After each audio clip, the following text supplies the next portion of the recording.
Okay. Recording, yes. Okay, so welcome everyone to the series Care and the Future of Learning. This is episode 2 with Dr. Nick Apoifis. And Nick contributed to the journal, the special issue, wrote specifically on activism and teacher-oriented learning, ways in which to take care of students in producing this knowledge, and we'll talk about that in a moment. But to give us a sense of who you are for people who don't know you, can you tell us a little bit about your background, your interests, and then we'll talk about the relationship of care in the article. Yeah, for sure. And thanks for having me, Mary. My name's Nick Apoifis, as you said, Mary, and I work at Uni New South Wales. I do a couple of things in my research. Probably in 2010, in that era, I was living with militant anarchists in Greece.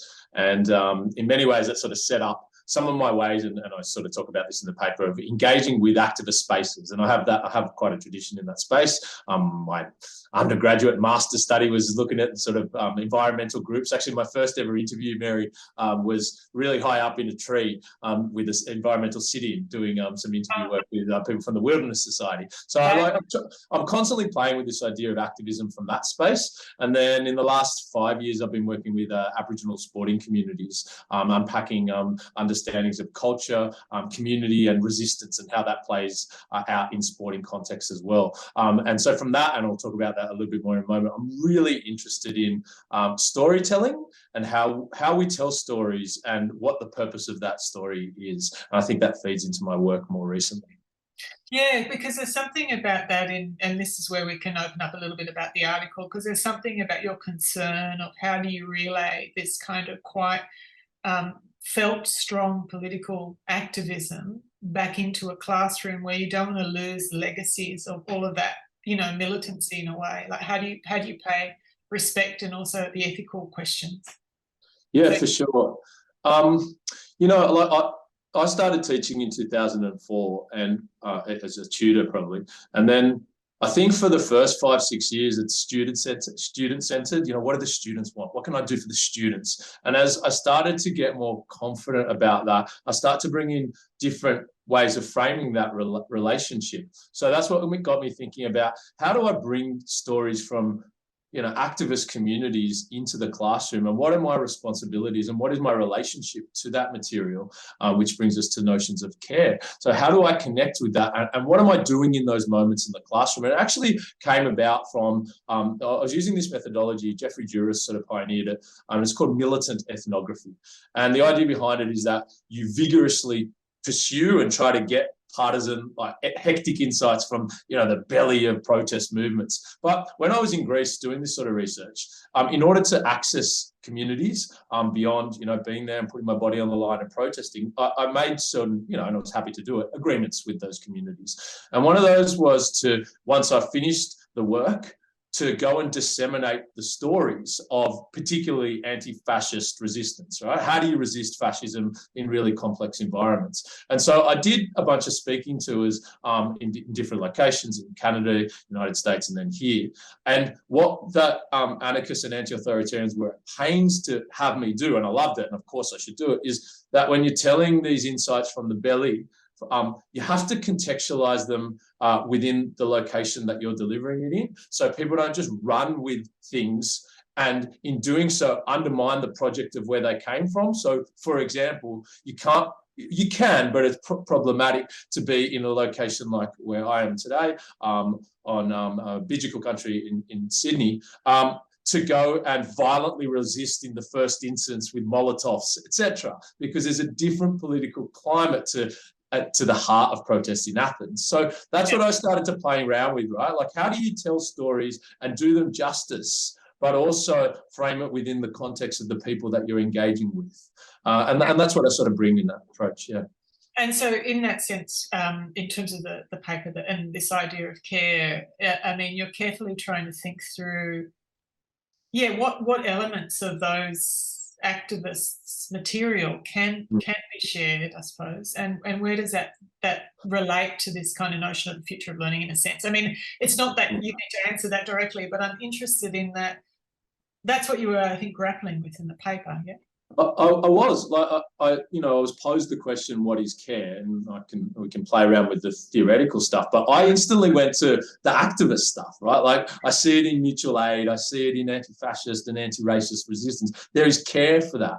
So if that's a relationship of care, and I want to bring to the classroom those stories, and obviously there's a political motive to bringing those stories in, antagonizing neoliberal capitalist institutions, colonialism, all of that. How do I bring those to the classroom? I'm going to do a great job delivering that information to the students. Like once you're an experienced teacher, you do that anyway. But how do I look back and show respect and care to the communities and activists that I have received that information from, or I have read about or heard about, from other sources? So how do I bring that to the classroom and continue that relationship? Because that's what they're doing, right? That's their relationship in the field, in their doing of activism and action. It's care. A bunch of host of other sort of political reasons aligned with that.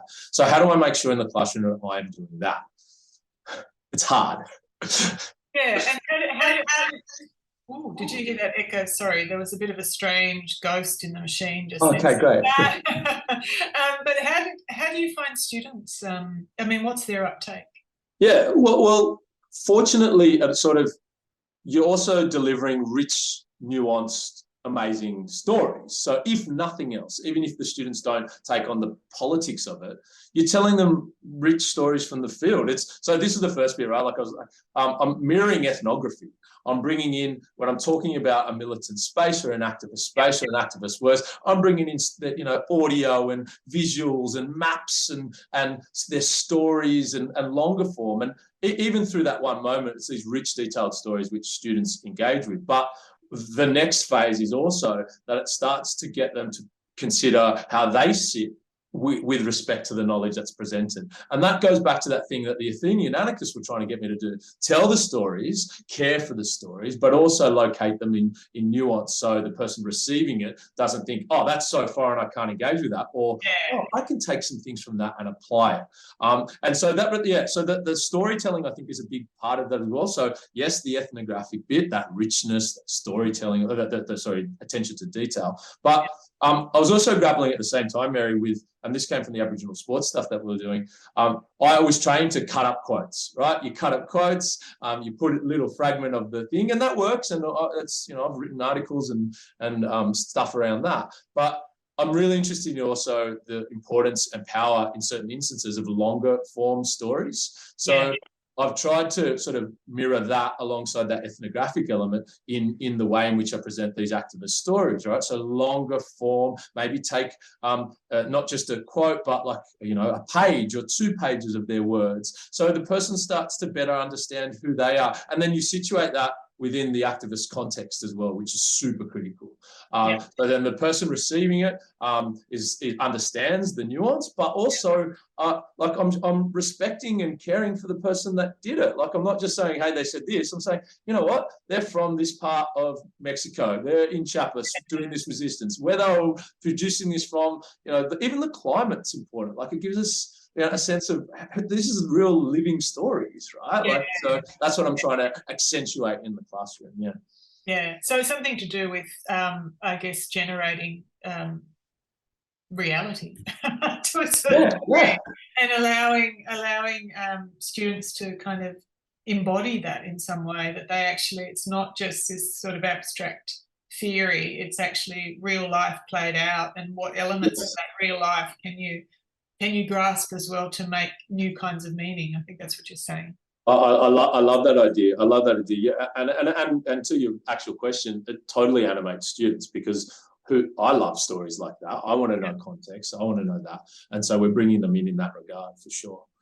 So Nick, we're at our momentary towards the end of wrapping up our little conversation. Is there anything else you wanted to add or say or note just before we end?